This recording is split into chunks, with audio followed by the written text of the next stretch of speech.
Mon père a dit qu'un modeste technicien en chauffage, ventilation et climatisation comme moi ne pourrait jamais égaler ma sœur influenceuse, alors je suis parti. Mais ce qui a suivi les a laissés sans voix.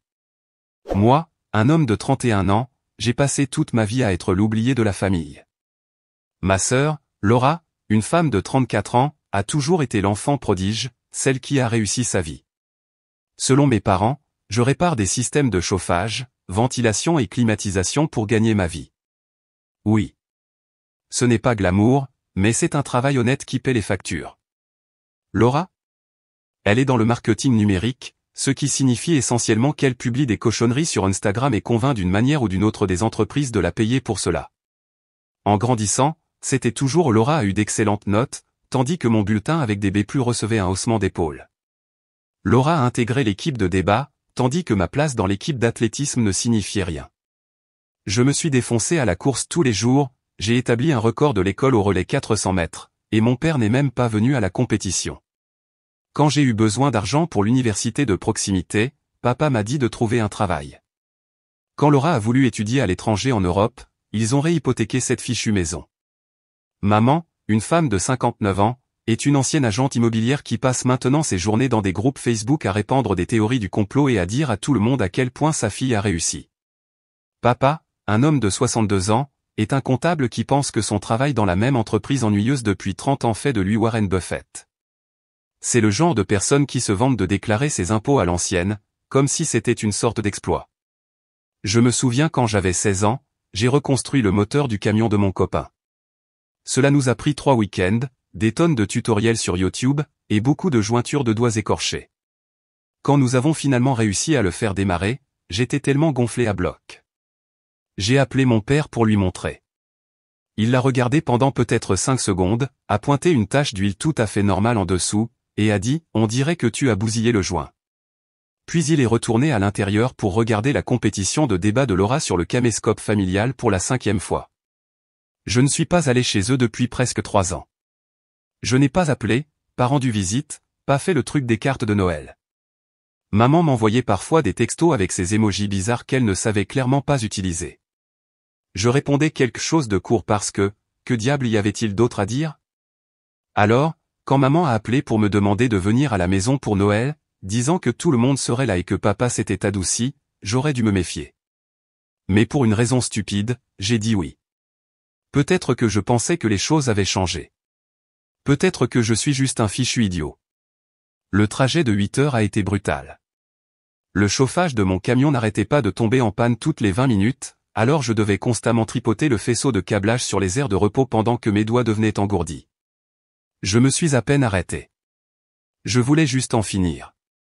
Quand je suis arrivé, la maison était exactement la même, cette maison coloniale prétentieuse en briques avec une pelouse parfaite, même en décembre. Papa a ouvert la porte, m'a regardé comme si j'étais un livreur, et a dit « Tu es en retard ». Il s'est juste écarté. Pas de câlin, pas de sourire, rien.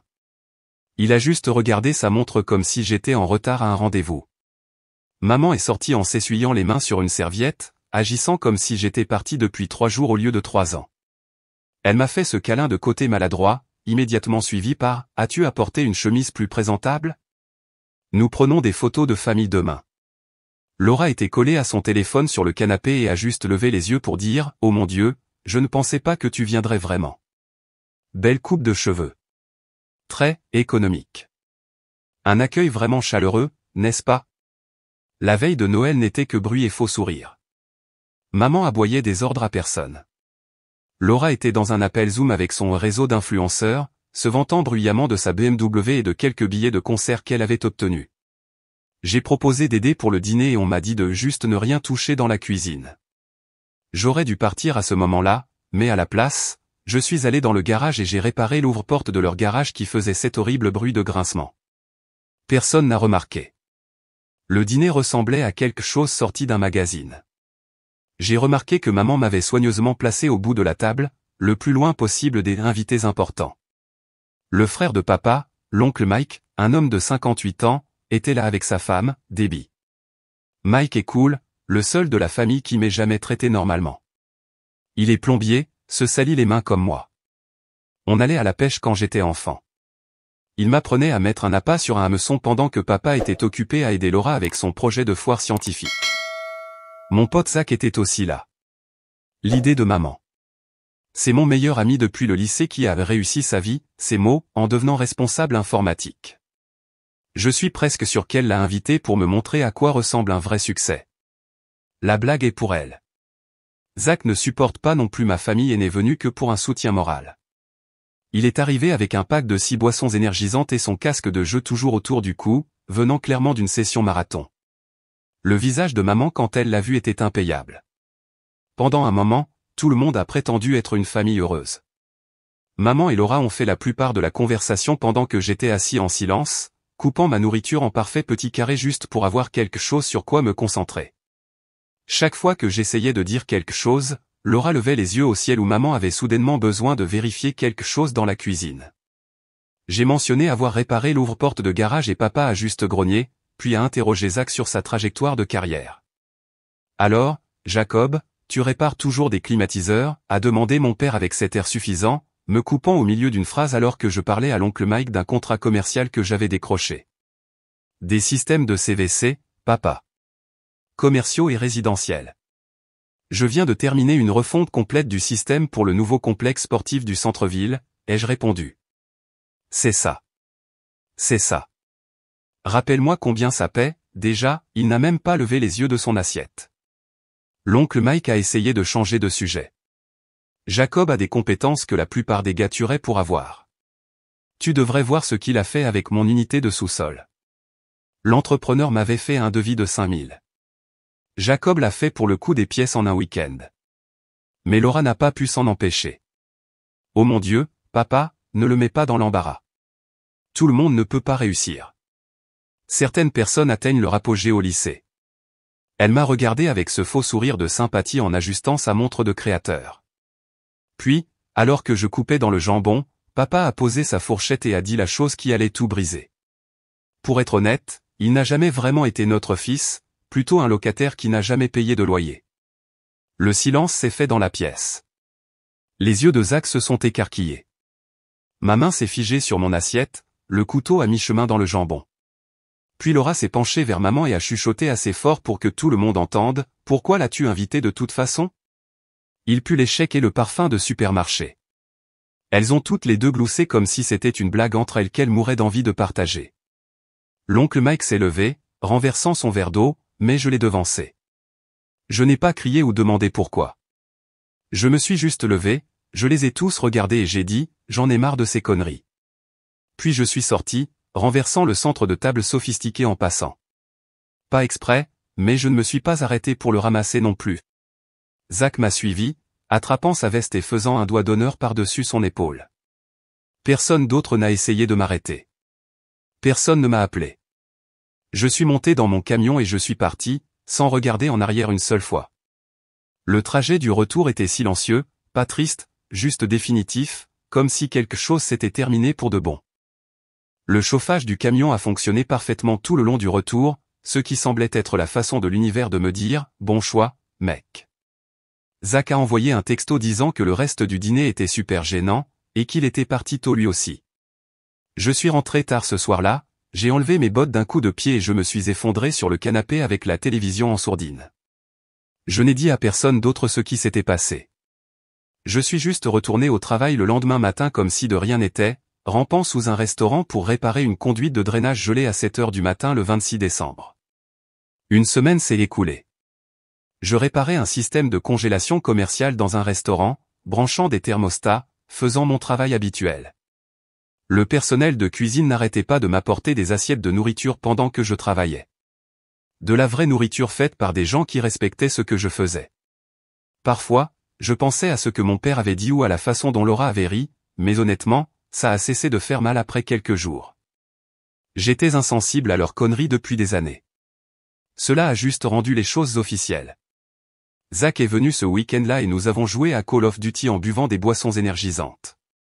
Il n'arrêtait pas de dire que je devrais couper les ponts complètement et je lui ai répondu, « Mec, je suis presque sûr qu'ils ont déjà coupé les ponts avec moi. » Nous avons passé le reste de la nuit à construire un ordinateur de jeu personnalisé à partir de pièces que j'avais collectionnées. Nous avons transformé un vieux mini-réfrigérateur en un boîtier PC refroidi. Ça a marché plutôt bien, en fait. Puis, un mardi après le déjeuner, j'ai reçu un appel d'un numéro que je ne reconnaissais pas. Je l'ai laissé aller sur la messagerie vocale. 1 minute plus tard, un autre appel. J'étais sur une échelle en train d'installer des conduits, alors j'ai failli ne pas répondre. Cette fois, je l'ai fait. C'était ma mère, et sa voix était toute tendue et tremblante d'une manière que je n'avais jamais entendue auparavant. « Nous avons besoin d'aide », a-t-elle dit. Il s'est avéré que mon père avait été licencié 2 jours après Noël. Pas mis à pied. Licencié. Quelque chose à propos des irrégularités comptables, bien qu'elle ait été vague sur les détails. Traduction, le vieil homme avait trafiqué les comptes et s'était finalement fait prendre. On lui a confisqué son badge d'entreprise et son téléphone et il a été escorté dehors par la sécurité. Le comptable parfait avec son dossier parfait est sorti devant tous ses collègues comme un criminel. Et Laura venait de découvrir que son petit ami, Derek, mentait sur leurs finances depuis des mois. Il s'est avéré que monsieur je suis gestionnaire de fonds spéculatifs était en fait noyé sous les dettes. Sa BMW était en location, avec 3 mois de retard sur les paiements, et son appartement était sur le point d'être saisi. Toutes ces publications Instagram sur leur vie glamour? De la pure foutaise. Apparemment, Derek avait ouvert des cartes de crédit à leurs 2 noms, les avait utilisées au maximum pour des vêtements de marque des restaurants chics, puis avait effectué des transferts de soldes vers de nouvelles cartes. Tout le château de cartes s'effondrait, et maintenant il m'appelait, moi, le gars du CVC qui avait atteint son apogée au lycée. J'ai juste écouté pendant que ma mère se mettait à pleurer, ce qui n'arrivait jamais, même quand j'étais enfant. Elle a dit qu'il ne savait pas vers qui d'autre se tourner. A dit que j'étais le seul sur qui il pouvait compter. L'ironie était si épaisse qu'on aurait pu la couper au couteau. On pourrait penser que ça ferait du bien d'entendre ça après des années à être traité comme un déchet. Ce n'était pas le cas. Ça semblait complètement faux, comme quelqu'un qui demande à emprunter votre camion après l'avoir rayé avec une clé à plusieurs reprises. Je suis resté silencieux si longtemps que maman a demandé si j'étais toujours là. Je lui ai finalement dit que j'allais y réfléchir et j'ai raccroché. J'ai terminé l'installation des conduits, j'ai revérifié toutes les connexions, puis je suis resté assis dans mon camion pendant 20 minutes. Ce soir-là, je me suis assis à ma table de cuisine en regardant mes économies. Je n'étais pas riche ou quoi que ce soit, mais j'avais été prudent. Pas d'enfants, pas de dépenses folles, et mon entreprise de CVC marchait mieux qu'il ne le savait. Je venais de décrocher un contrat avec un nouveau complexe d'appartements, maintenance régulière de 200 unités, travail garanti pour 2 ans. J'avais assez pour aider si je le voulais. J'ai appelé Zach pour lui demander ce qu'il en pensait. Il était en pleine crise au travail, tapant furieusement sur son clavier pendant que nous parlions. Son conseil, si tu fais ça, fais un prêt avec des conditions. Mets-le par écrit. Ces gens sont toxiques, mais toi, non. Et c'est ça, ton super pouvoir. Et pour une raison étrange, je voulais aider. Pas pour eux, mais pour me prouver quelque chose à moi-même. Que je n'étais pas ce qu'ils disaient que j'étais. Que j'étais meilleur que la façon dont ils me traitaient. Que je pouvais être quelqu'un qui aide sa famille même quand elle ne le mérite pas. De plus, l'idée de Zach de faire un prêt était en fait assez intelligente. J'ai donc rédigé un simple contrat de prêt. Rien d'extraordinaire, juste pour stipuler que l'argent était un prêt avec un taux d'intérêt raisonnable qui devait être remboursé par versement mensuel à partir de 60 jours. J'ai passé des heures à faire des recherches en ligne pour m'assurer qu'il était juridiquement contraignant. J'ai envoyé à Laura assez d'argent pour éviter que son appartement ne soit saisi, 15 000 $ que j'ai transférés directement à sa société de prêt hypothécaire, pas à elle. J'ai aidé mon père à couvrir ses frais de justice, 25 000 $. J'ai tout envoyé mais j'ai gardé des copies de tout, reçus de virements, contrats de prêt signés, conversations enregistrées. Ce qu'il ne savait pas, c'est que j'ai enregistré nos appels téléphoniques où il demandait de l'argent. Totalement légal dans mon état, consentement d'une seule partie. Je leur ai aussi fait signer mon contrat de prêt par voie électronique, avec horodatage et adresse IP enregistrée. Ils ne l'ont clairement pas lu attentivement. Ils ont juste cliqué en promettant verbalement qu'ils me rembourseraient dès que les choses iraient mieux. Ma mère a appelé pour me remercier, toute larmoyante et reconnaissante. Laura a écrit un court texto qui semblait physiquement douloureux pour elle à envoyer, MCI. On te remboursera quand les choses se stabiliseront. Mais ça a marché. Leurs problèmes immédiats étaient réglés. Papa a évité les poursuites pénales en remboursant ce qu'il avait pris. Laura a gardé son appartement. Maman a arrêté de m'appeler en larmes tous les soirs. Et tout d'un coup, ils ont de nouveau disparu. Pas de nouvelles, pas de suivi, rien. Après quelques semaines, c'était comme si je n'avais jamais existé, jusqu'à ce que je découvre ce qu'ils faisaient avec mon argent. Je ne m'attendais pas à une parade de remerciements, mais le silence était toujours là, au fond de mon esprit, comme avoir un caillou dans sa botte de travail toute la journée. Je les avais aidés parce que je pensais qu'ils allaient peut-être se réveiller un peu, me voir différemment, au moins faire semblant que je faisais partie de la famille. Puis mon pote Carson, qui travaille dans cette entreprise d'audiovisuel haut de gamme, m'a envoyé un texto. Mec, ce n'est pas ta sœur, avec une capture d'écran jointe. C'était une story Instagram, Laura posant avec son petit ami à un concert VIP. La légende, de retour sur les rails. Prendre soin de soi est important. Vis la vie que tu aimes. Ma poitrine s'est serrée alors que je parcourais ces stories. Des billets à 500 $ au premier rang pour le spectacle d'une pop star, des laissez-passer pour les coulisses, du champagne, une rencontre avec l'artiste, des hashtags comme béni et manifestation, tout cela publié juste 3 semaines après que j'ai transféré des milliers de dollars pour sauver son appartement. Le lendemain, j'ai vu quelque chose d'encore mieux, un album Facebook de ma mère intitulé « Renouveler notre engagement ». C'était des photos de sa cérémonie intime de renouvellement de vœux avec mon père dans une fichue station de montagne. Tenues assorties, photographe engagé, tout le tralala. Un dîner intime de 40 personnes dans un restaurant où l'entrée la moins chère était à 75 $. Tout cela s'est produit alors que mon père était soi-disant sans le sou et se battait contre des problèmes juridiques. Ils ont utilisé l'argent de mon prêt pour des billets de concert, un renouvellement de vœux, des soins au spa et pour leur image sur Instagram après m'avoir appelé en larmes, disant qu'ils étaient au bord de la ruine financière. Et pas une seule fois ils n'ont pensé, peut-être qu'on devrait en parler au gars qui nous a avancé 40 000 $. J'étais sous la maison d'un client quand j'ai vu ces publications, en train de réparer un conduit d'aération où un animal avait fait son nid. J'ai failli me cogner la tête contre une solive, j'étais tellement en colère. Je suis sorti couvert de poussière et de fibres d'isolation, j'ai vérifié à nouveau mon téléphone pour m'assurer que je n'imaginais pas les choses. Non. Il y avait Laura taguée sur une photo au spa de la station, on se fait plaisir après une période stressante. Prendre soin de soi. Le membre de la famille dont l'argent a payé pour cela n'était pas tagué. Je n'ai pas dormi cette nuit-là, je suis juste resté assis à ma table de cuisine avec un bloc-notes en essayant de digérer tout ça. J'ai commencé à faire une liste de toutes les fois où il m'avait traité comme un déchet. Papa comparant mon salaire de CVC à la carrière en marketing de Laura à chaque réunion de famille. Maman oubliant de m'inviter aux événements familiaux. Laura empruntant mon camion pour déménager, puis le rendant avec le réservoir vide et une aile cabossée qu'elle n'a jamais proposé de réparer. Le lendemain matin, j'ai vérifié mon compte en banque pour confirmer ce que je savais déjà. Pas un seul paiement de prêt n'avait encore été effectué. Le premier était dû dans une semaine, mais étant donné ce que j'avais vu, je n'avais aucune confiance qu'il s'en souviendrait. Je suis allé au travail avec une boule dans l'estomac. J'ai passé la journée dans un grenier à installer un système pour un jeune couple qui venait d'avoir des jumeaux. Le mari n'arrêtait pas de m'apporter de l'eau et de poser des questions sur l'entretien, écoutant vraiment quand j'expliquais comment changer les filtres. Alors que je rentrais chez moi en voiture, mon téléphone a vibré avec une notification. Un texto de Laura. Salut, à propos de ce prêt, on peut repousser le premier paiement? Un peu juste en ce moment, merci.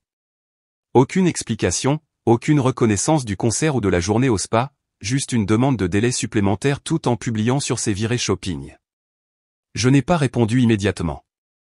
Quand je suis rentré à la maison, j'ai découvert qu'ils avaient déjà franchi une ligne.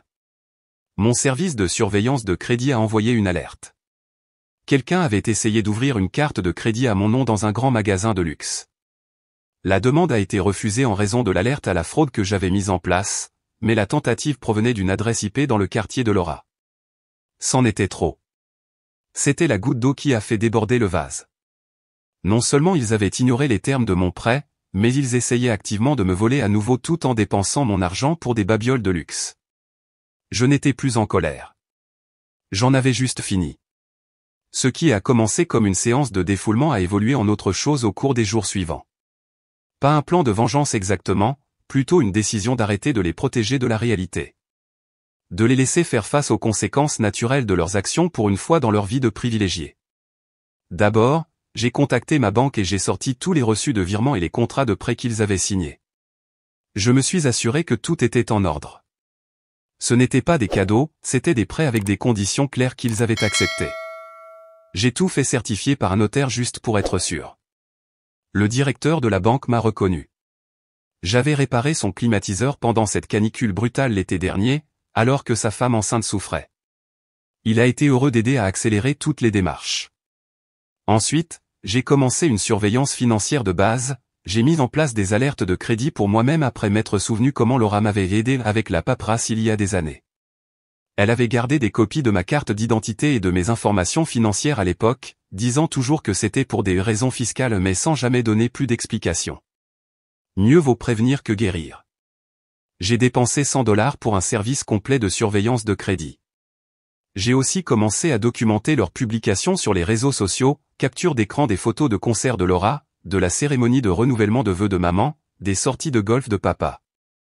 Juste des preuves de la façon dont il dépensait l'argent tout en ignorant mes avis de remboursement de prêt. Papa a eu le culot de publier une photo de ses nouveaux clubs de golf le jour exact où le premier paiement était dû. J'ai appelé l'oncle Mike pour avoir son point de vue. Il n'était pas surpris du tout. Ton père vit au-dessus de ses moyens depuis 20 ans, m'a-t-il dit alors que nous pêchions à son endroit préféré. Toujours à essayer de surpasser tout le monde avec la voiture la plus récente, la plus grande maison. Ta mère n'est pas mieux. Tu te souviens de cette rénovation de cuisine qu'ils ont faite juste après que tu aies eu ton diplôme? Ils l'ont mise sur 3 cartes de crédit différentes. Il a accepté d'être témoin si jamais je devais engager une action en justice concernant les prêts. Zach pensait que je devrais juste faire une croix sur l'argent et couper le contact. Ces gens sont toxiques, mec. Laisse tomber. Mais il ne s'agissait plus de l'argent. Il s'agissait de respect. Au cours des semaines suivantes, j'ai envoyé des rappels de paiement polis mais formels. Tous ignorés. J'ai appelé 2 fois, laissé des messages vocaux expliquant que le délai de grâce touchait à sa fin.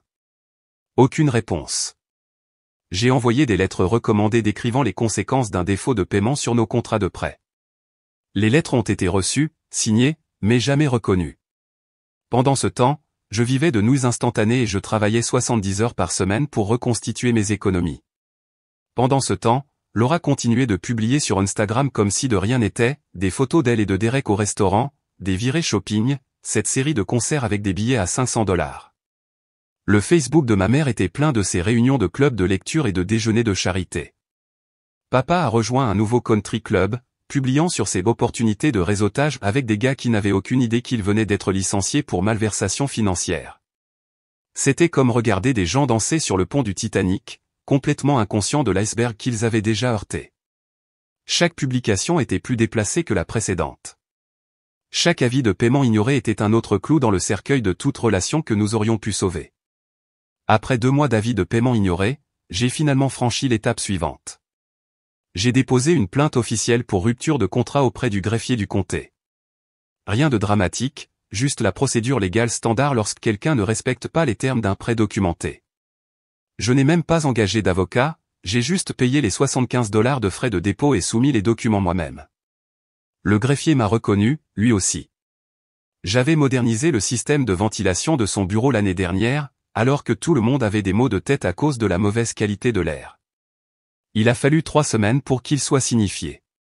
Selon les notes de l'huissier, Laura lui a claqué la porte au nez après avoir pris les papiers. Mes parents n'étaient pas à la maison quand il a essayé chez eux, alors il a laissé les documents à leur voisin, le même voisin qui s'était toujours plaint de mon horreur de premier camion quand j'étais au lycée. 2 jours plus tard, Laura a posté une citation énigmatique sur la fausse famille sur Instagram avec un filtre noir et blanc pour un maximum de drame. Ma mère a appelé ce soir-là, mais j'ai laissé l'appel aller sur la messagerie vocale. Son message était incohérent. D'abord désolé, puis sur la défensive, puis en colère. Elle a dit qu'ils étaient déçus que j'ai choisi cette voie au lieu de leur parler comme à un membre de la famille. Drôle comme ils ne se souvenaient que nous étions une famille que lorsqu'ils avaient besoin de quelque chose. Je n'ai pas répondu, j'ai juste attendu. J'ai continué à travailler, j'ai décroché un autre gros contrat avec une chaîne d'hôtels locale, j'ai embauché 2 aides à temps partiel pour suivre la charge de travail, et j'ai commencé à enseigner à l'un d'eux, Marcus, tout ce que je savais sur les systèmes de CVC. Le gamin était un talent naturel, il comprenait les diagnostics plus vite que moi quand j'ai commencé. Marcus était à l'université de proximité, travaillant pour payer ses études. Il me rappelait moi-même à cet âge, sauf qu'il avait un vrai soutien. Son père passait parfois sur les chantiers avec des déjeuners faits maison pour nous deux. De vrais bons tamales qui rendaient toute l'équipe jalouse. Quand Marcus a mentionné avoir besoin d'un meilleur ordinateur portable pour son cours de KO, je lui ai avancé l'argent sur le champ. Pas de contrat, pas de conditions, je lui ai juste dit de me rembourser quand il pourrait. Le choc sur son visage en disait long sur ce qu'il attendait des gens qui ont de l'argent. Une semaine s'est écoulée. La première conséquence réelle est survenue lorsque l'association des copropriétaires de l'appartement de Laura a entamé une procédure d'expulsion. Pas à cause de mon prêt, mais parce qu'elle avait manqué 3 mois de frais de copropriété tout en dépensant de l'argent pour des concerts et des virées shopping. Elle a publié une diatribe blâmant l'économie et l'inégalité du logement. Pas un mot sur ses propres choix ou les billets VIP à $500 qu'elle avait achetés au lieu de payer ses factures. À peu près au même moment, mon service de surveillance de crédit m'a envoyé une alerte. Quelqu'un avait essayé d'ouvrir une carte de crédit en utilisant mon numéro de sécurité sociale et mon adresse. La demande a été signalée comme suspecte car le numéro de téléphone et l'email ne correspondaient pas à mes dossiers. J'ai immédiatement déposé une alerte à la fraude et contacté le bureau de crédit. J'ai passé 2 heures au téléphone avec leur service des fraudes, à déposer des rapports, à mettre en place des protections supplémentaires. Je n'ai pas tiré de conclusion hâtive, mais j'avais mes soupçons. Je me suis connecté au tableau de bord de surveillance du crédit et j'ai vu que la demande provenait d'un appareil dans le code postal de Laura. La demande indiquait mon employeur comme marketeur indépendant, le titre exact du poste de Laura sur LinkedIn. Pendant ce temps, la situation de mon père au cabinet comptable allait de mal en pis. Un de ses anciens clients, un propriétaire de petite entreprise, a publié sur le groupe Facebook du quartier pour demander si quelqu'un d'autre avait connu des irrégularités comptables avec les services de Richard. Plusieurs personnes ont commenté, disant qu'elles examinaient leur livre de compte. En quelques jours, la publication comptait 37 commentaires de clients en colère. La réputation professionnelle de papa s'effilochait, fil par fil. Rien de tout cela n'était de mon fait. Je n'ai pas répandu de rumeurs ni passé d'appels. J'ai juste arrêté de les couvrir, d'inventer des excuses, de prétendre que leur comportement était normal. Le monde voyait enfin ce que j'avais vu pendant des années, et ce n'était pas joli. Lorsque la tentative de fraude à la carte de crédit a escaladé en une enquête formelle, j'ai reçu un texto paniqué de Laura. Faut qu'on parle. Urgent. Je n'ai pas répondu. J'étais sur un toit en train d'installer une unité commerciale par une chaleur de 35 degrés. 3 jours plus tard, elle a réessayé. Ils disent que c'est une usurpation d'identité, mais c'était juste un malentendu. J'ai finalement répondu par texto, alors explique-le au service des fraudes, pas à moi. Elle a immédiatement appelé 3 fois de suite. J'ai bloqué son numéro et je suis retourné à la reconstruction d'un climatiseur pour un client qui appréciait réellement mon travail. Les choses ont escaladé progressivement au cours des mois suivants. Je n'ai jamais eu à forcer, j'ai juste laissé leurs propres actions les rattraper. L'enquête sur la fraude à la carte de crédit a révélé 2 autres tentatives d'utiliser mon identité, une demande de prêt et un compte de téléphone portable. La piste documentaire menait directement à l'adresse IP et à l'ordinateur personnel de Laura. Un officier de l'unité des crimes financiers m'a contacté pour une déposition. Je leur ai dit la vérité. Je n'avais autorisé personne à utiliser mes informations. Et oui, ma sœur avait eu accès à mes documents des années auparavant lorsqu'elle m'avait aidé avec les impôts. J'aurais pu abandonner les charges, j'aurais pu leur dire que c'était un malentendu, mais après y avoir réfléchi pendant 3 jours, j'ai décidé de laisser l'enquête suivre son cours. Les actions ont des conséquences. J'en avais fini d'être le bouc émissaire et le filet de sécurité de la famille. De plus, Laura avait essayé de voler mon identité non pas une seule fois par désespoir, mais plusieurs fois de manière méthodique, tout en publiant des photos de ses journées au spa et de ses virées shopping. Pendant ce temps, mes parents géraient leurs propres problèmes. L'ancien client de papa avait déposé une plainte formelle auprès de l'ordre des comptables de l'État. 3 autres ont suivi. Il s'est avéré qu'il empruntait sur les comptes des clients depuis des années, remplaçant toujours l'argent avant les audits jusqu'à ce qu'il ne le puisse plus. L'ordre a suspendu sa licence en attendant l'enquête. Son profil a disparu du site web du cabinet comptable du jour au lendemain. Maman a commencé à m'appeler quotidiennement, laissant des messages vocaux alternant entre culpabilisation et supplication désespérée.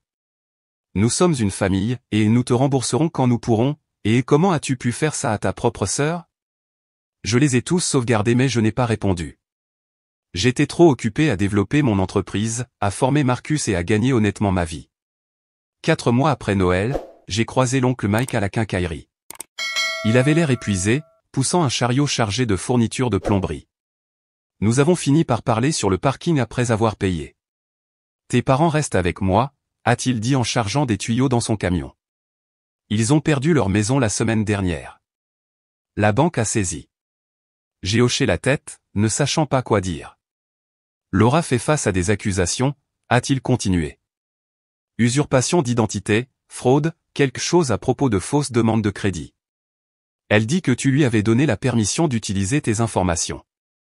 Ce n'est pas le cas, ai-je dit simplement. Je sais, a-t-il soupiré. Ta mère est anéantie. Papa ne dort plus. Il n'arrête pas de demander quand tu vas les aider à s'en sortir. Ils ne se sont même pas excusés, ai-je fait remarquer. Pas vraiment. Ils se contentent de me blâmer pour leurs problèmes. Mike m'a regardé pendant un long moment. Ils sont chez moi si tu veux leur parler. Après y avoir réfléchi pendant 2 jours, je suis allé chez Mike. Je ne l'avais pas prévu, mais je me suis retrouvé à tourner dans sa rue après avoir terminé un travail à proximité.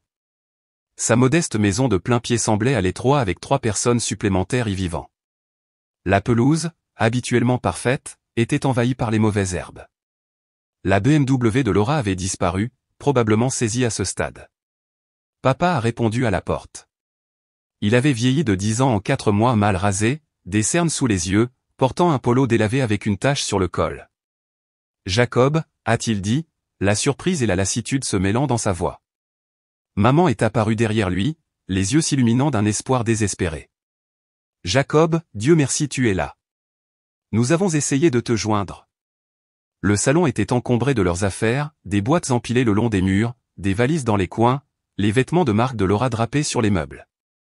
Elle n'était pas là, probablement à un rendez-vous au tribunal. La maison sentait le trop-plein de personnes vivant dans un espace trop petit, un mélange de parfums contradictoires, d'odeurs de cuisine et de linge sale. Je ne me suis pas assis quand ils l'ont proposé, je suis juste resté là pendant qu'ils parlaient en même temps, l'un couvrant la voix de l'autre.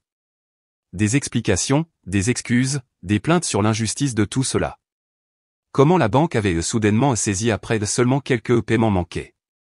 Comment Laura était persécutée ou pour un simple malentendu. Comment il ne trouvait pas de travail parce que l'économie est si terrible en ce moment. Avez-vous essayé d'ouvrir des cartes de crédit à mon nom, ai-je finalement demandé lorsqu'il y eut une pause.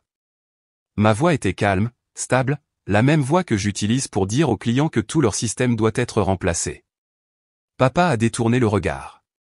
Le visage de maman s'est décomposé. Laura était désespérée, a-t-elle murmuré. Elle a fait une erreur, mais ils disent que c'est un crime, Jacob. Un crime. Elle pourrait aller en prison. Vous n'avez pas répondu à ma question, ai-je dit, en croisant les bras et en attendant. Maman s'est mise à pleurer. Papa fixait le sol. Je prends ça pour un oui, ai-je dit. Le saviez-vous? Plus de silence. D'accord, ai-je hoché la tête. Et aucun de vous n'a pensé que peut-être voler mon identité pourrait me nuire, pourrait ruiner mon crédit, pourrait être, je ne sais pas, mal? Nous allions tout rembourser, marmonna papa, avant même que tu ne le remarques. Et voilà. Ils n'étaient pas désolés pour ce qu'ils avaient fait, juste désolés de s'être fait prendre. Ils me voyaient toujours comme le fils invisible, le filet de sécurité qui n'existait que pour leur bénéfice, le gars qui avait atteint son apogée au lycée et qui n'avait plus d'importance. Le procureur m'a appelé hier, dis-je doucement, il m'a demandé si je voulais porter plainte ou trouver un arrangement. Ils ont tous les deux levé les yeux, une lueur d'espoir traversant leur visage. Je n'ai pas encore décidé, ai-je continué. Mais je sais une chose. J'en ai fini d'être le paillasson de la famille. Si vous voulez mon aide, j'ai besoin de 3 choses, de vraies excuses, un plan de remboursement juridiquement contraignant, et que Laura subisse des conséquences. Papa a commencé à argumenter, mais maman l'a interrompu. Quel genre de conséquences? Des travaux d'intérêt général au minimum, et qu'elle admette ce qu'elle a fait.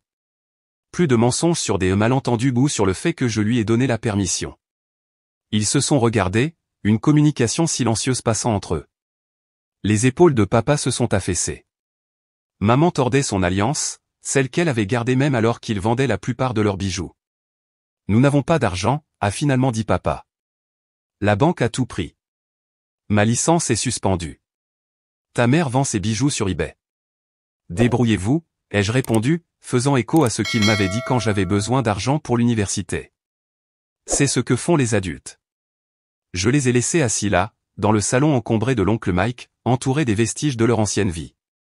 Je suis monté dans mon camion, je suis resté assis 1 minute, puis je suis allé sur un chantier où Marcus m'attendait. Nous avons passé l'après-midi à installer des conduits, je lui ai appris comment sceller correctement les joints, comment tester les fuites, comment s'assurer que tout était parfait avant de refermer les murs. 2 jours plus tard, j'ai reçu une lettre manuscrite de Laura, de vraies excuses pour peut-être la première fois de sa vie. Elle a admis avoir utilisé mes informations, a admis les mensonges, a admis m'avoir traité comme un déchet pendant des années. Elle a dit qu'elle acceptait un accord de plaidé coupable, probation, travaux d'intérêt général, conseil financier obligatoire. Elle a dit qu'elle était désolée pour tout, pas seulement l'usurpation d'identité, mais pour la façon dont elle m'avait traité toute notre vie. L'écriture était tremblante, le papier taché de larmes. Mes parents ont appelé le lendemain. Ils avaient élaboré un plan de paiement, de petits montants mensuels une fois qu'ils seraient de nouveau sur pied. Papa cherchait du travail comme aide comptable. Maman avait postulé dans le district scolaire. Ils m'ont demandé s'ils pouvaient rester avec moi jusqu'à ce qu'ils trouvent un appartement qu'ils pourraient se permettre. J'y ai réfléchi longtemps avant de répondre. Je me suis assis sur mon porche arrière à regarder le coucher du soleil, pensant à ce que l'oncle Mike ferait, à ce que je voudrais que quelqu'un fasse si jamais je faisais une aussi grosse erreur. Vous ne pouvez pas rester avec moi, ai-je dit. Mais je vous aiderai à trouver un endroit. Ce n'était pas exactement le pardon, plutôt une trêve, une nouvelle relation avec des limites et du respect. Cela fait maintenant 6 mois. Laura fait ses travaux d'intérêt général dans un refuge pour sans-abri. Elle dit qu'elle apprend beaucoup sur les vrais problèmes. Mes parents sont dans un petit appartement de l'autre côté de la ville, vivotant avec des emplois à temps partiel. Ils effectuent leur minuscule paiement de prêt à temps chaque mois. $100 par-ci, 150 par-là. À ce rythme, ils me rembourseront à peu près au moment où je prendrai ma retraite, mais ce n'est plus vraiment le but. Ils appellent parfois, généralement quand ils ont besoin de quelque chose, un conseil sur une voiture bon marché, de l'aide pour réparer leur climatisation, un transport quand le bus est en retard. J'aide quand je peux, non pas parce que j'ai oublié, mais parce que je me suis souvenu de qui je veux être. Ils apprennent lentement que le respect est une voie à double sens. Que j'ai des compétences dont ils ont besoin. Que la déception s'en est finalement bien sortie. Mon entreprise de CVC a ses hauts et ses bas. Certains mois sont bons, d'autres sont serrés. J'ai embauché Marcus à plein temps. Je lui ai appris tout ce que je sais. Le gamin est un talent naturel. J'ai commencé à voir une assistante vétérinaire de la clinique près de chez moi. Nous y allons doucement, mais ça se passe bien. Elle respecte ce que je fais, ne mesure pas le succès par le nombre d'abonnés sur Instagram ou des titres de posts fantaisistes. La semaine dernière, papa a envoyé un texto pour me demander si je pouvais les aider à déménager dans un appartement un peu mieux. Il a dit que leur logement actuel a de la moisissure noire et que le propriétaire ne veut pas la réparer. S'il te plaît, a-t-il écrit, nous n'avons nulle part où aller. Je n'ai pas encore répondu. J'y réfléchis encore. Pas parce que j'essaie de les punir, mais parce que j'essaie de trouver la ligne entre aider et assister, entre le pardon et la bêtise. C'est ma famille. Mais cette fois, ce sera selon mes conditions.